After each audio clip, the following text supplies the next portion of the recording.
Hi guys, welcome back to PowerPoint Glamour. In this video today, we will learn about Articulate Storyline 360.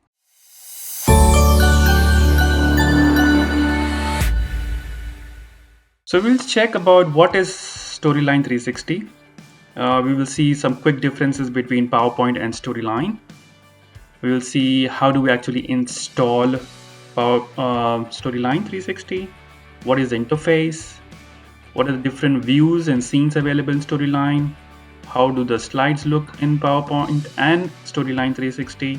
What are the different layers? How do we actually save a project? How do we actually preview? And how do we actually publish the project in Storyline 360? Okay, having said that, let's quickly start and see, let's have a quick glimpse on how to actually see the differences between PowerPoint and Storyline.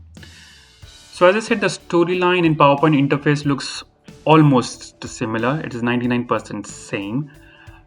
But PowerPoint is just a presentation software. It is used for making PowerPoint presentations, which we can use in meetings and other areas. However, Storyline 360 is a powerful e-learning authoring tool. It is used for making highly interactive and engaging content. It has something called triggers and variables. So the interactivity is very good in Storyline 360. So the slide types which we have in PowerPoint is almost similar what we have in Storyline. However, in Storyline we have some additional slides, some pre-made custom slides like question slides and result slides, and some pre-made slides in the gallery which you can use. And the branching is also advanced. We have quizzing options, we have advanced interactions and buttons, and tracking and reporting is good. The responsive is good. We can also publish to mobile, so it can be created as a mobile friendly courses, whereas PowerPoint doesn't have those responsive courses to be created.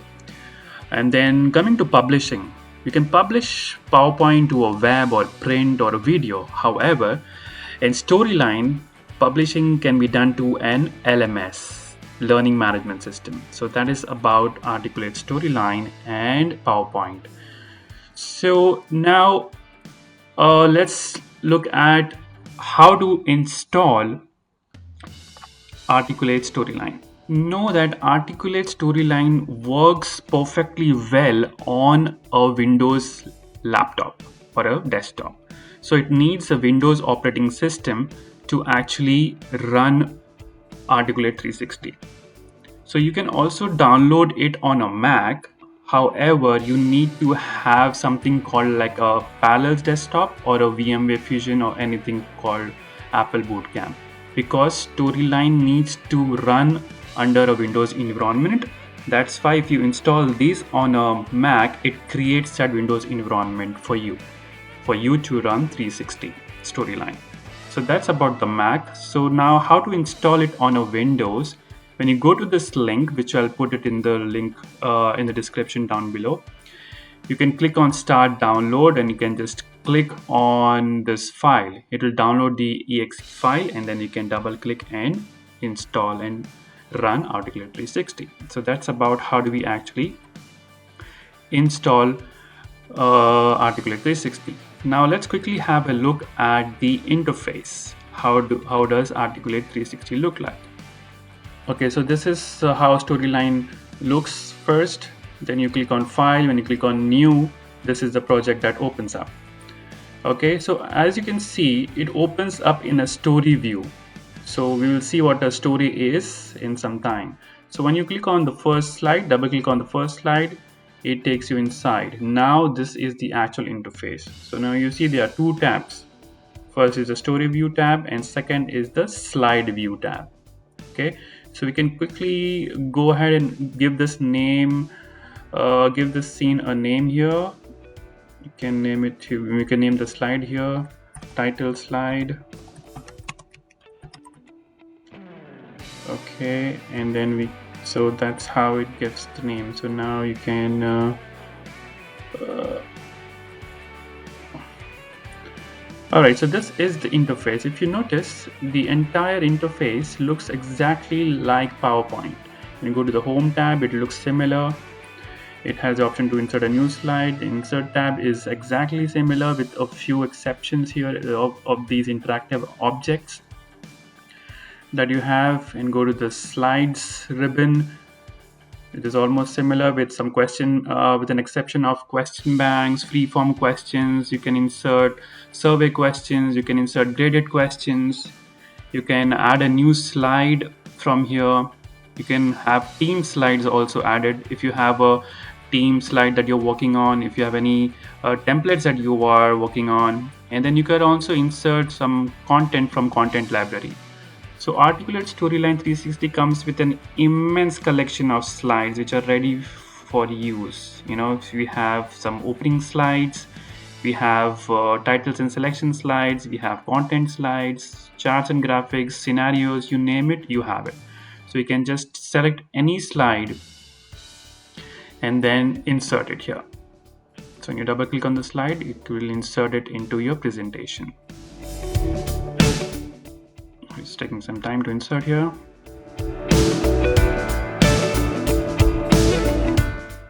Okay, so let's delete this blank slide here. You can also delete slides like you do in PowerPoint. Just select the slide and click on delete. And then let's insert another slide, content library. And then we have this section title. We have inserted another slide. Okay, so now if you go back to the story view, you will see these two slides in this first story.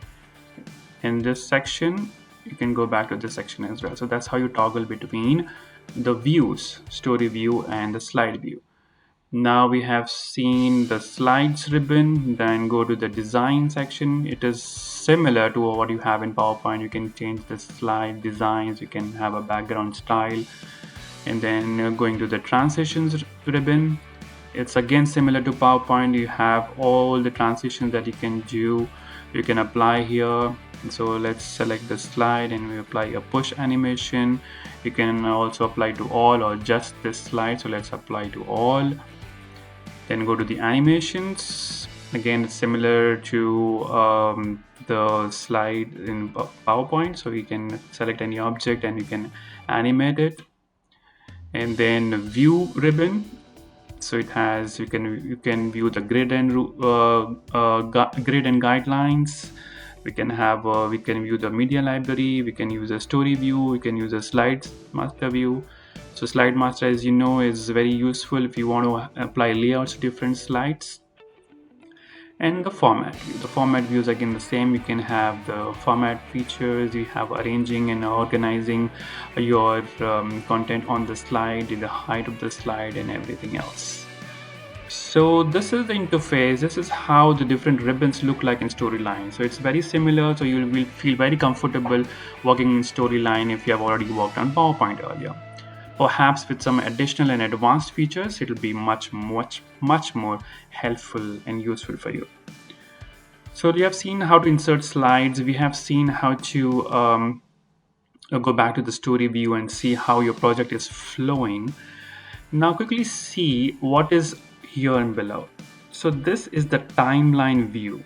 So it shows which element on your slide comes first and which element goes second. So this will give you the list of all the elements on your slide with their timing. So you can definitely change the timing of these elements. You can just drag it and say if you want this rectangle to appear after some time, see it appears after 3 seconds. So you can change it, you can drag, and you can reduce the timing, and you can increase the timing from here and stuff like that. So you can play with timings here on the timeline down there.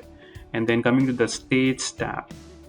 So states is again a wonderful feature in which, for example, you want the state of this button to change when the user is toggling over it, hovering over it, right? So you click this, select this button and click on edit states. Okay, then go to the hover, which is already there. If you see, there's a blue color of the hover stage. If you want to change this color to whatever you want, you can make it gray, for example. Okay, and then say done.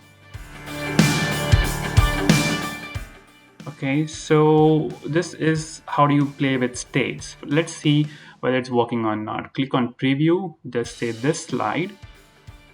It will open the preview in different formats. We can view which is a desktop format. We can actually view it in the tablet format, which is again landscape or portrait. You can also view it in the landscape and portrait for a mobile phone. So there are different previews available for you. So right now we are viewing it in the desktop mode. So let's see how it looks in the desktop mode. Okay, so this is the course, how it's going to look like. So if you see the transition that we applied has appeared, and the text box which we had timed it a little ahead after 3 seconds, it appeared after 3 seconds.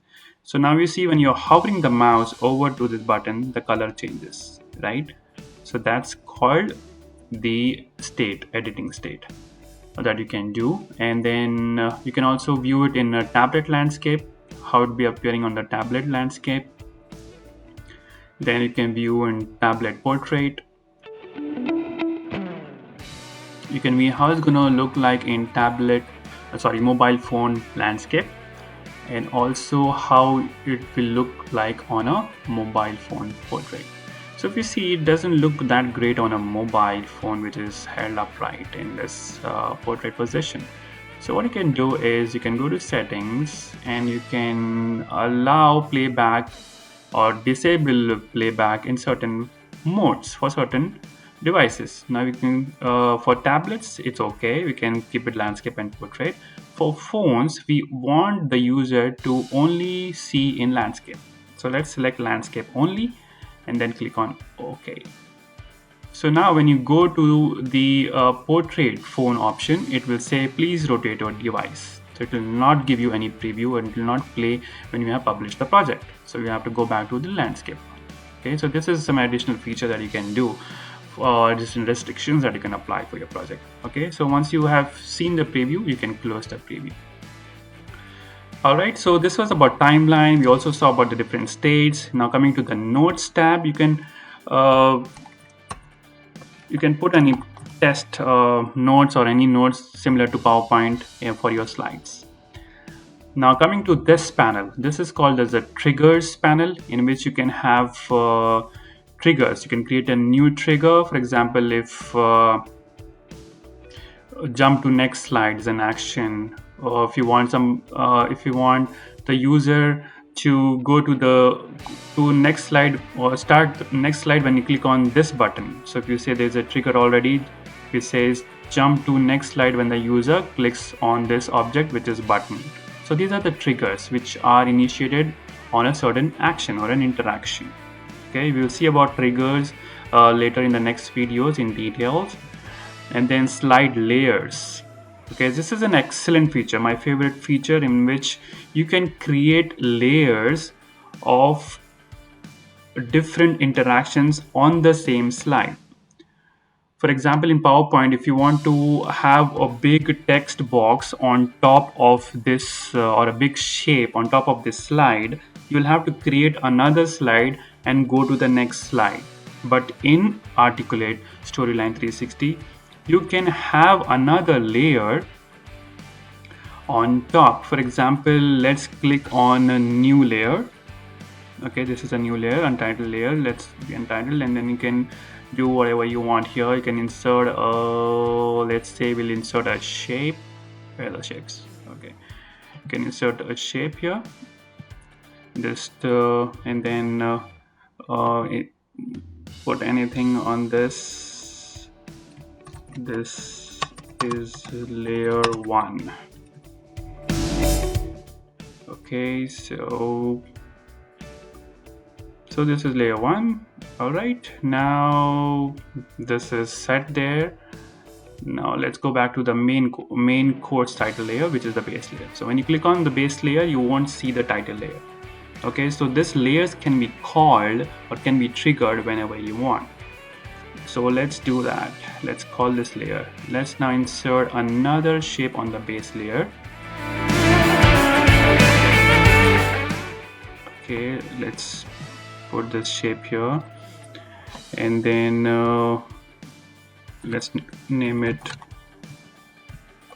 call layer 1. Let's increase the font so I can see it properly. Okay, so now let's select this and create a trigger. So action would be show layer untitled layer 1, which we have created when the user clicks on rectangle 1, which is this shape. Okay, so when the user clicks on this rectangle 1, it will show this untitled layer. So that's how you can create a trigger, and that's how you can use a layer. Okay, so now let's see how it works. Save it and then click on publish. Sorry, click on preview. We are not ready to publish yet.